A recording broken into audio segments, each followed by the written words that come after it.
আজ সকাল থেকে আমার শ্রেণীতে না একদম কোল থেকে নামেনি। কি জানি কেন, হয়তো ওর কোলে উঠতে আজকে সকাল থেকে বেশি পছন্দ হচ্ছিল। আর এত সকাল সকাল উঠে পড়ে না, সারাদিনটা আমার দিনই কাটে না। ও তো 2 ঘন্টা পর পর 3 ঘন্টা পর পর একটু একটু করে ঘুমিয়ে নেয়, আমি তো আর ঘুমাতে পারি না। আমার যেন মনে হয় সে কখন কাক ভরে উঠেছি, সারাদিনটা যেন যাচ্ছেই না।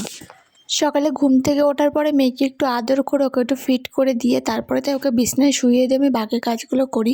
সকালের কিছু টাইমটা শুয়ে থাকলো, আজকে সকাল থেকে বিছনায় শুতেই যাচ্ছিল না, ও কোলে কোলে ঘুরবে, ওর সেটাই ইচ্ছে ছিল।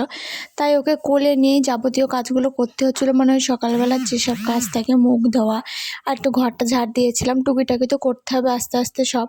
আর আমি আগের থেকে যা মোটা হয়ে গেছি কি বলবো, নিজের চেহারার দিকে না তাকানো যায় না। আয়নার দিকে তাকালে মনে হয় যে এটাই কি সেই আমি? মা হতে গিয়ে নিজেকে কতটাই না ভেঙে ফেলেছি, সেটাই ভাবি। হ্যাঁ, আমি জানি মা হওয়া সৌভাগ্যের ব্যাপার, এই কথাটা ছোটোবেলার থেকে ঠাম্মা দিদা মাদের কাছে শুনে আসছি। সত্যি মা হওয়াটা সৌভাগ্যের ব্যাপার, না হলে 2 বছর এত ভগবানকে ডেকে তবেই না আমি মা হতে পেরেছি।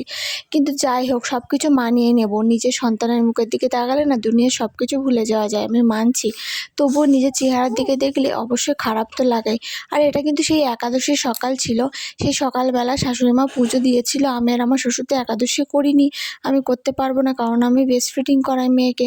একাদশীর প্রসাদটা কিন্তু আমি একা খাই না, আমার শ্রীনিধিও খেয়েছিল। ওর যেহেতু মুখে প্রসাদ হয়ে গেছে, তাই ও অল্প স্বল্প প্রসাদ খেতে পারবে, তাই ওর মুখে অল্প করে একটু প্রসাদ দিয়েছিলাম। আর এই দেখো, আমার মেয়ে কিন্তু এইভাবে আঙুর খায়, এইভাবে একটা সাদা কাপড়ে আঙুরের খোসাটা ছাড়িয়ে আমি ওর মুখের মধ্যে চিপে চিপে দিই, ও ওর ভুতিগুলো দিয়ে আঙুরটা চাপ দিয়ে রস বের করে চুষে চুষে খায়।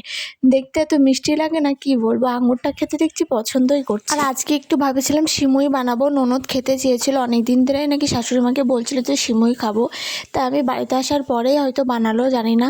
তাই দুধ এনে দিয়েছিল সকালবেলা, মানে একজন জেঠিমা, তাদের কাছ থেকে দুধ নিয়েছিলাম।